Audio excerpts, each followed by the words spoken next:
he's doing really good. Well, I'd just like to go over some of that stuff if you guys are interested.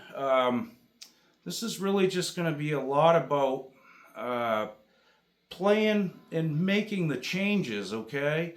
When you're playing a guitar solo, you can lose the audience, even the guys you're playing with, if you don't make the changes and have some sort of melodic thing. Now, I know not every song calls for this, but certainly in blues and country, you need to be able to voice those changes. And, if you're playing a guitar solo, the audience needs to, go along for that ride. And it sounds like you are playing to the changes. So this is something I stumbled onto years ago, listening to a lot of B.B. King. I saw B.B. King in concert, and his guitar playing sounded just like his singing, because that's what he was doing. He was singing with his fingers. So, I just started out with this simple little thing. I just kind of cobbled this together, but how I come up with that first thing, I just kind of whistled it in my head when I was setting up here and plugging stuff in. And the next one, that was the next thing that came into my head. I just kind of hummed them out loud or scattered them. You can whistle them. I recommend maybe taking a step back from your guitar. Think about that progression.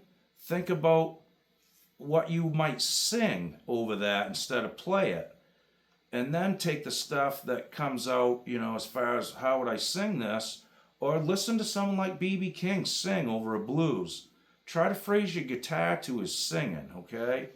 It's really a fun thing to do, and it sounds really melodic when you do it. Makes you sound like you know what you're doing. Because he's singing melody over each chord, okay? Those are all nice little things that you can apply to your guitar playing. So another really big thing is scatting every note you play.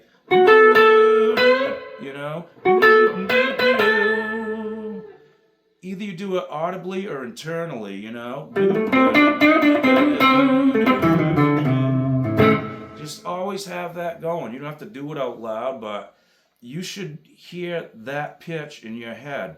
If you start singing those notes, either in your head or out loud, I really recommend doing it out loud, because you're going to hear if your pitch is off in your voice too. So this is really good for internal pitch, and it's also good for, muscle memory as far as learning how to sing with your hands. Whatever you can think up here, once you do this enough, it takes a little while.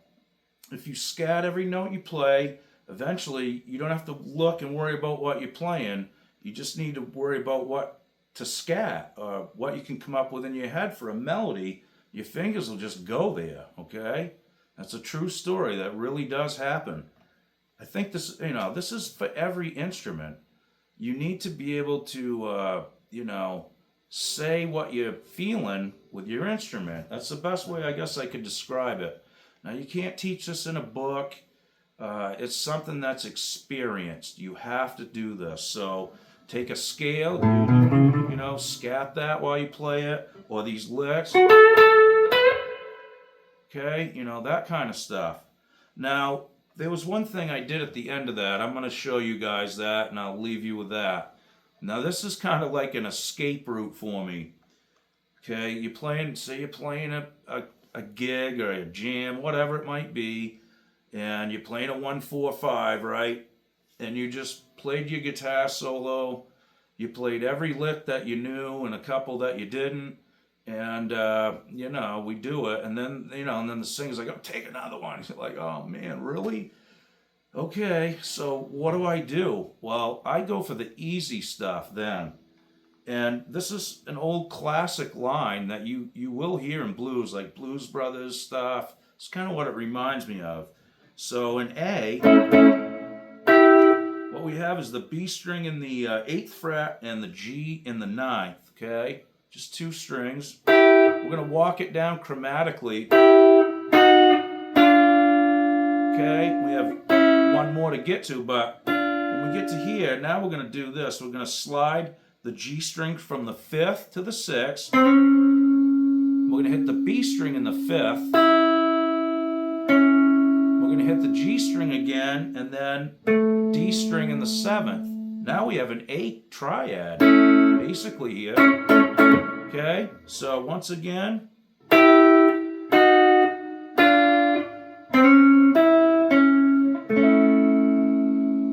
All right, pretty easy.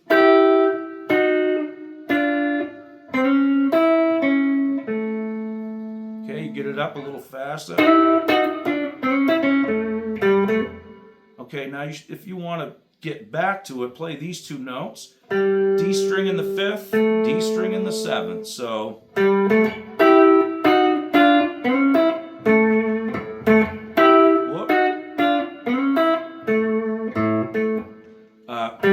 sorry about that. Okay, so that gets you back to this again, okay, by playing that. All right, now when it goes to the 4 chord, which is D, right, I'm going to come up here with the B string on the 13th and the G in the 14th. We're going to do the same exact pattern.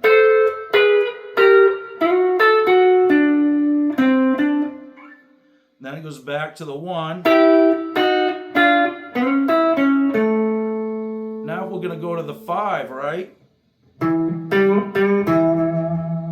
So you want to let them know you're going to the 5. If you don't, it's really just kind of like you're BSing, really. If you're just playing pentatonic madness, in between them, the audience needs to hear you making the changes, and the band does too. It really makes everything just smoother. So I ended on that 5 note, the tonic, okay, which is E9 to the 4 chord, and then 1 chord. That's how I was playing it. So that's a cool little one. Just, it's like I said, that's my go-to escape route when I'm out of stuff. I'm like, oh my God, you want me to go again? But you don't say no. You can't. Not on stage anyway. So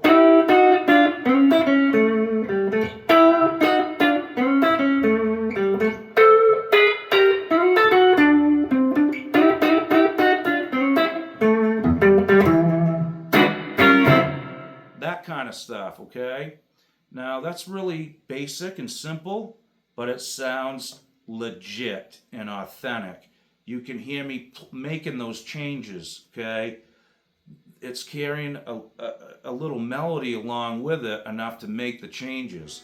But even when I went to the 5, I'm just playing 2 notes, 2 string, okay? But you can still hear that and feel that resolve to that 5.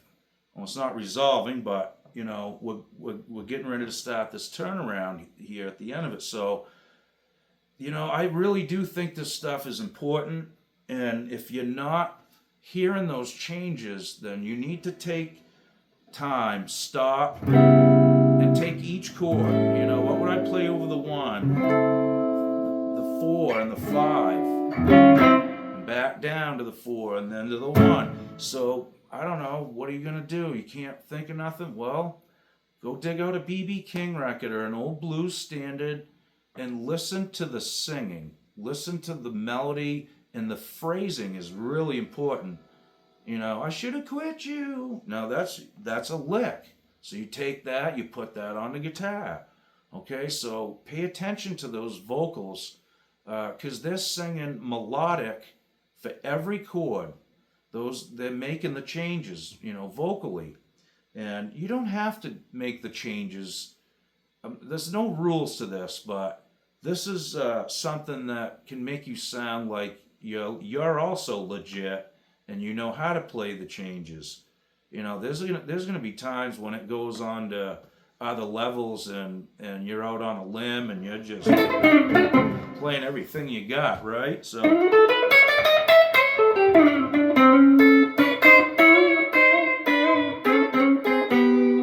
Now, like I said, just take those little bits, take 1 chord, take the 1 chord, work on that. Try to learn a couple, 2 or 3 different lines, like a singer would do, okay? Then do the same for your 4 chord, and then for the 5 chord. Now you've got a pretty good little thing here.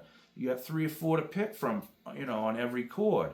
And then if you start intermingling these, you're going to come up with some pretty cool lines of your own. So that's really the whole lesson today, folks. I know it's probably kind of boring, but like I said, you just can't teach this in a book. You have to experience this yourself. You have to learn how to sing with your hands, call and answer, that kind of stuff. You say something with the vocal, you say something with the guitar lick after, that kind of thing, and that will, in itself, will teach you how to sing with your hands,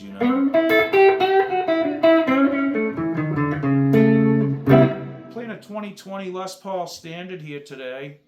This one is pretty much brand new. There ain't a scratch on it.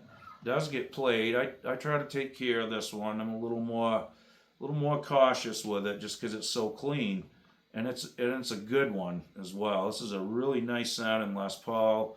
Has a great neck profile. It's the 60 reissue. I got lucky. This is a great guitar. I've heard a lot of mixed feelings on the newer ones. This one's a 2020. It's 4 years old, but it hasn't seen any gigs or any road gear. It hasn't even left my studio, really. So I'm going to go check it out. I'm going to put it on the bench and check the intonation on it.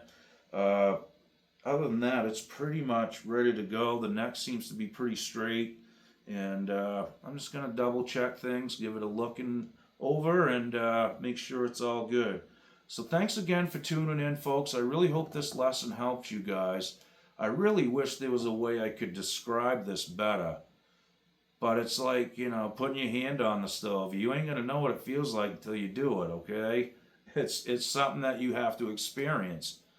Once you form this mindset of scatting the notes you're playing, instead of just spraying a lick, try to make it something that you're kind of saying inside, and you're making it come out through your fingers.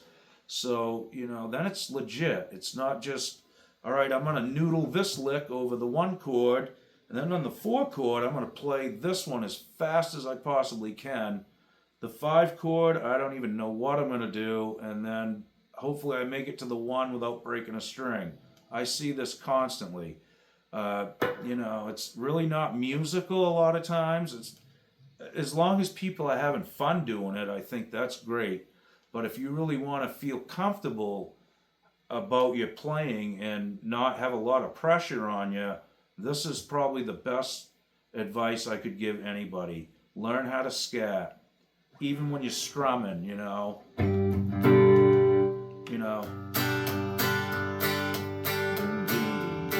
I'm still scatting this internally.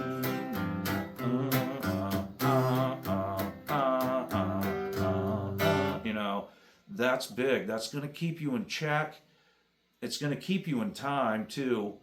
And if you stop scatting, 9 times out of 10, you're going to probably lose your tempo.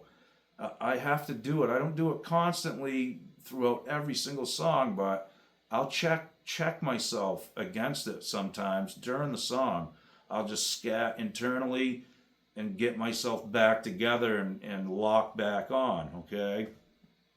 I wish I could draw this on a piece of paper or somehow make it a download, but there's just no way to teach this, really. This is the most important thing in music, and there's no way to teach it, honestly, in my opinion. This is all my opinion, so, don't take it to the church, and it's not gospel. It's just my own little theories that I've stumbled upon, over 35, 45 years of playing now. 45, I guess. Wow, that's crazy. Anyway, folks, I hope this helped you out. I know there's a lot of talking here, but I have to do that as well. Don't get all bent in the head and mad. I know I did a lot of talking. It's how it goes. If you want to teach something, you have to describe it.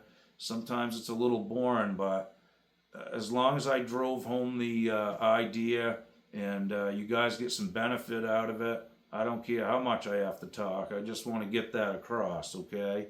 All right, folks. Well, we'll see you guys real soon. Have a great day. Be good. Okie doke.